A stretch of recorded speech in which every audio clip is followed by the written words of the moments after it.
we need to talk with one of our great friends and supporters here in the Greater Lowell community, the Greater Lowell Community Foundation, which does an incredible job uniting philanthropists, businesses that want to do good in the community but don't exactly know how to go about doing it. They go to the Greater Lowell Community Foundation, which facilitates that and makes all the arrangements and also puts a focus on many important local issues. Jay Linnehan is joining us here in studios this morning. He is it your executive director? Is that your official title, or are you a president? Oh, yeah, they've elevated me. I got a new title and about the same amount of dough. It's kind of the way it works, you know. But when they make you a czar, that's when the big bucks come in. I'll be careful as I say this because I don't mean to offend anybody, but I would usually call that the Irish promotion. Yeah, more work, less pay, right? But all is good. All is good. That's just joking, obviously. Excellent. How you doing? Good to see you again. I'm doing wonderful this morning. Thanks for having me on again. I missed you on your last appearance, which was actually when you came in and you were one of the honorees at Community Teamwork Incorporated's annual spring gala for your work in helping to combat youth homelessness in the city of Lowell. You made that a focus. I know each and every year you pick one cause to have it kind of be a focal point for the Greater Lowell Community Foundation, and this year, given some of the shocking stats that are out there about youth homelessness, that's become the one. Absolutely. Youth homelessness is an issue. I mean, it's interesting as you think about the homelessness, and if you go back a little ways, some 10 years ago, there was a significant effort throughout the city to address homelessness. And with regard to veterans and with regard to homeless families, there was significant success achieved. But it's one of those things that you need to keep your eye on the ball. Budgets get in the way from time to time, and things kind of like fall off the radar. I still think that the veterans and the family homeless is still addressed pretty well. But as you just noted a moment ago, the youth homelessness, that issue was brought to the front by CTI, by Karen Frederick last year. I happened to be on that steering committee. And in addition to looking at the youth, we were looking at the unaccompanied adults. And those were the folks in the downtown that were walking around. And it was, okay, so the Greater Lowell Community Foundation has a program committee. And that program committee does, as you've noted earlier, we look at things, what do we want to focus on? What are some of the key needs within our community? And that came up as a topic. It's going, okay, so we've got a number of issues here. Certainly we've got the humanity issue, which is who's taking care of these poor folks? I mean, but for the grace of God, any one of us could be out there on the street. You know, 1 degree of separation, and there we are. And there's that piece, and there's the other piece, there's businesses that are trying to do business in the downtown. And we need to work with both of those to try to come up with a solution to do all that. It's a challenging issue because on top of having to deal with the social component of it, there's the health, the mental illness, the addiction that plays a role in it, abuse. You know, a mom ends up with children homeless because they're trying to escape an abusive relationship and maybe save their lives. But you also now have, it's an economic issue in that things are going pretty well economically throughout the country. So what that's doing is it's kind of starting to drive up the cost of living. You know, the rents are too damn high, as the famous mayoral campaign from New York a few years back. But, you know, getting a one-bedroom apartment in downtown Lowell can be as much as $1,600 now. And that it makes it difficult, even for those who are working. It's, as you said, it's a you know, there but for the grace of God. One missed paycheck due to illness or a layoff, and suddenly you're not able to pay your rent. Yeah, it's true. I mean, the affordable housing is certainly a key issue on this. But so to talk a little bit about what we want to talk about on June 13th, which is our annual meeting, anybody out there that's listening, it's the Greater Lowell Community Foundation annual meeting. It's June 13th. It's at the Inn and Conference Center over at 50 Warren Street at UMass Lowell. Go on our website, glcfoundation.org, to register if you would, please. It's open to the public, correct? It's open to the public. It's free. Go on that front homepage, scroll to the bottom, and you'll see a lot of information with regard to it. I think it's very important when we have issues like this that we elevate that discussion. And I think the more people that participate in the discussion, the better off we will be. The individual who will keynote that for us is a woman named Barbara Pope. Barbara worked for the federal government for some 5-6 years. She's an expert on homelessness and does this across the country. When I mentioned earlier that the youth homeless piece kicked off last June, the foundation soon thereafter said, we really want to look at this unaccompanied adult issue. And so we started to look at what are some of the things that we need to do. And we met with the city manager, Eileen Donahue, who has been phenomenal leading this whole charge. And we looked to see how do we come up with the paradigm to deal with this. And hiring Barbara was the way to go. Been there, done that. No sense reinventing the wheel. So she's on board, and she's going to talk a lot about what's been going on in the city, what a lot of the resources in the city.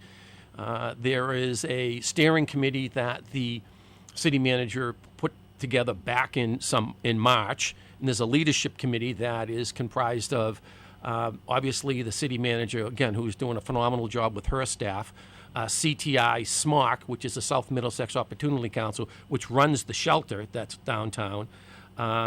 There's the Fireman Charitable Foundation, and there's the Lowell Plan, and then there's the Greater Lowell Community Foundation that's on that as well. So this group has been getting together over the last several plus months with a charge to a couple of subcommittees, one's housing and one's emergency response, trying to just collect a lot of data, doing a lot of interviews, trying to go, okay, so what's the size of the problem? Who are the folks that are on the streets? What are their issues?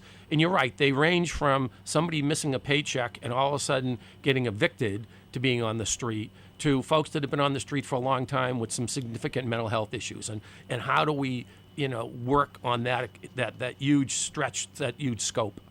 You've talked about the leadership shown by Manager Donahue in the city of Lowell, taking the important steps and all the different organizations that are in.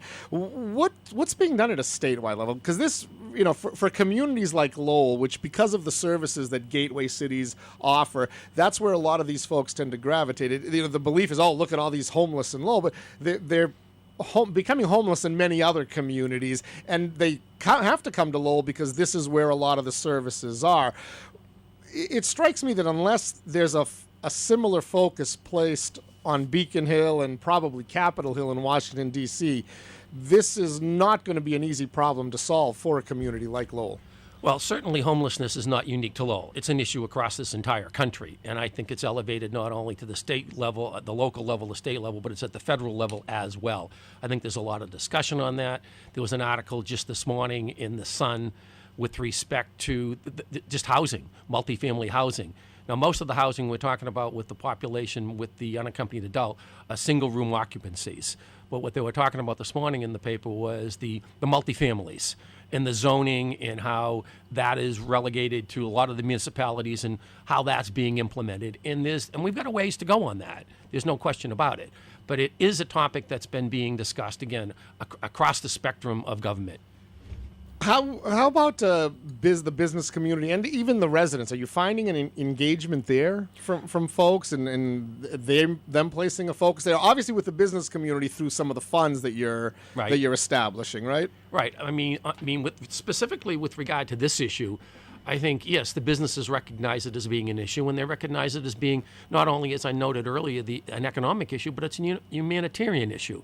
There are folks out in the street, and there are services that are available that they aren't getting, and it's not that they're not available. It's just that we need to coordinate what we do better. I think that was one of the things that we found early on in some of the review that we were doing is there's lots of different emergency and intervention response out there, but it can be substantially better coordinated, and that's absolutely true. I think the housing piece you made note of, I think is going to be the tougher piece. Is obviously, if you're familiar with Lowell, there's not lots of large parcels where you can go start building. So it's, how do we take some of what we've got, retrofit it into some SROs, and you don't want to do it in a way that there's a huge congregate of that at one place either. Right. So June 13th is the date, UMass Lowell Conference Center, the annual Greater Lowell Community Foundation meeting. I've been to a couple of them, and they really are inspirational. I remember my favorite speaker of all of them was a young lady who at one point had been homeless and talked about her story of graduating Middlesex Community College and ultimately UMass Lowell and going on to doing bigger and better things. It really is. It's important to hear some of these stories, and I think listening to this one, Barbara Poppy, as you mentioned. Poppy, did I Yes. pronounce it correctly? Yeah. Because she was the former executive director of the U.S. Interagency Council on Homelessness. So she's tackled this at a national level. Oh, she has, and she's been doing it all over the country. And one of the things that we've done, and it's the thing that you typically do when you're looking to solve a problem, is who's had a similar problem and has it been addressed? Worcester had a very similar problem to what Lowell has, and she worked with Worcester just within the last couple of years. So we looked at what did they do, what were the issues that they needed to tackle, all very, very similar to what's going on in Lowell. What are some of the things that they've implemented, or is that the tease? We're going to have to wait to hear from Barbara that night. Well, I think, she'll get into a heck of a lot more detail than I will, but certainly I think part of it is, there are lots of folks doing lots of good things, and I think one of the things that we found right out of the gate is when Eileen commissioned the first meeting in the steering committee, and some 25 people were in the mayor's conference room, is there were folks in there doing fabulous work, but they'd not coordinated some of their services with other people. That in and of itself, I think, is a great accomplishment. It's just better coordination with what we're doing, I think, has been a huge piece. There is more to it than that, and the action plan that Barbara's putting together in conjunction with all the different players I've noted will be done by the end of July. She'll talk about some of the things that have been discussed, preliminary findings, some of the short-term, some of the long-term, and we'll talk about that next Thursday. In addition to that, though, it's our annual meeting. So in addition, we'll talk about some of the key things that occurred in 2018. Chet Zablak, of course, is the chair of the Greater Lowell Community Foundation Board. He will do some of the highlights that we think are notable on some of the things we've accomplished over the last year. Our annual report just came out like yesterday, and so we'll have that available as well. And in addition to Barbara being there and that being part of the topic, one of the other things we typically do at an annual meeting is we invite a variety of the other nonprofits that we have participated with over the last 6-12 months or so. And there's a group that'll be there that were all recipients of some grant dollars we did over the last year. And those grant dollars were from an anonymous donor from Boston to address homelessness and hunger.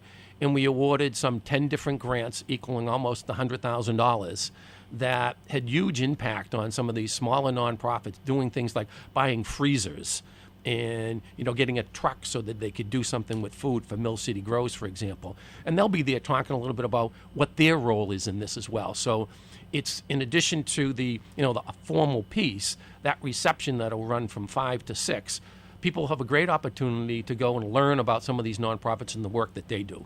And if there's somebody out there listening to us right now, if maybe you had a company that's looking to do something in the community but doesn't know quite what to do or how to go about doing it, or if you're an individual that has the wealth and you'd like to make a difference in your community as well, how do they get in touch with you? How do they initiate the process, Jay? And what kind of guidance do you offer in terms of setting up a fund or a foundation? What types of things do you do? Well, as far as getting in touch with us, that's simple. And then you can just go on our website, which again is GLCFoundation.org.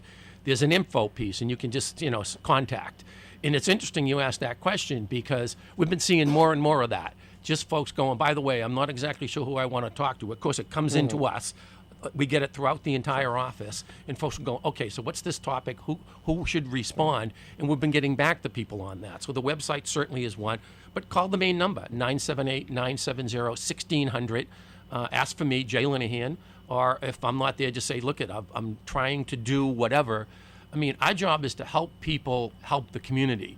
And so we're thrilled when people pick up the phone and call us and say, how do I do this? How do I do that? Yeah, and from being part of the Megan House Foundation, when we were setting that up, there's a lot of growing pains. There's a lot of complex legal and accounting type things to go for, and it really does make it easier to just kind of say, hey, Jay, right. Greater Lowell Community Foundation, how about you're already set up to do all that? Let's establish the fund and let's go from there. And that way you make the difference. Yeah, we've got some 18 different fiscal sponsorship agreements, and that's right along what you just made note of. There are folks that have a great idea. They want to raise some money for a particular cause. We can sit down with them. It's like a 2-page document. We do all the reporting. We take care of all the tax piece. But which is a considerable amount of work and paperwork to do if you're doing it on your own. We have a small overhead fee that runs about 5%, but it lets people implement some of their dreams.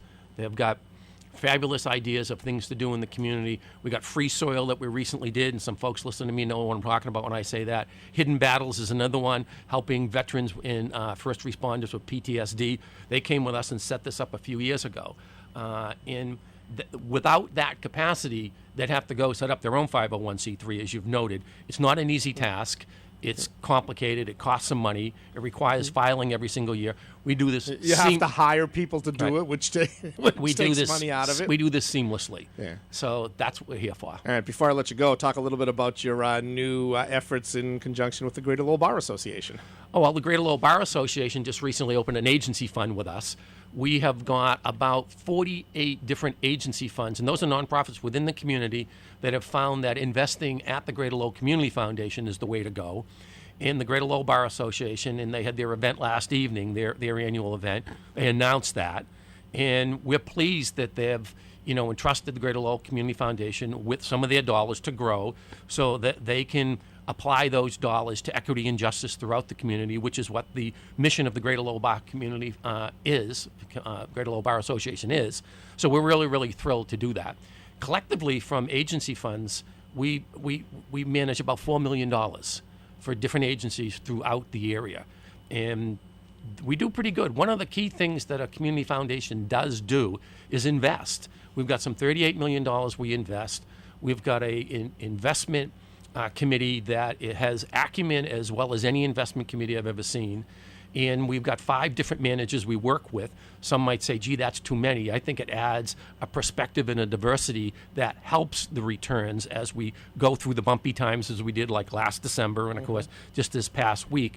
It all plays itself out in the long run. So we're really, really pleased that Greater Lowell Bar Association, and we continue to talk with a variety of other nonprofits as well. All right. Jay Linnehan from the Greater Lowell Community Foundation. One more time, how do people get a hold of you, find out about things they can do, and also learn more about your annual meeting and sign up to get there? The annual meeting, go to our website, GLCFoundation.org, scroll to the bottom of the page, and you can register right there. We love people to register so we get an idea of who's coming. Anytime, and you can likewise go on that website and hit info, contact us, and it'll prompt you to send an email to us. Whatever it is on your mind, put it in there, and we'll get back to you. Or simply pick up the phone, 978-970-1600. Happy to help. Jay Linnehan, as always, thank you for taking the time to join us. Going to have to bring you back at the end of July with Barbara when she's ready to unveil the steps. Absolutely. Absolutely. We're looking forward to it. All right. 8:02 here on 980 WCAP. Local news, weather, traffic. When we come back, Lowell City Councilor Rodney Elliott joins us on Merrimack Valley Radio in the mornings.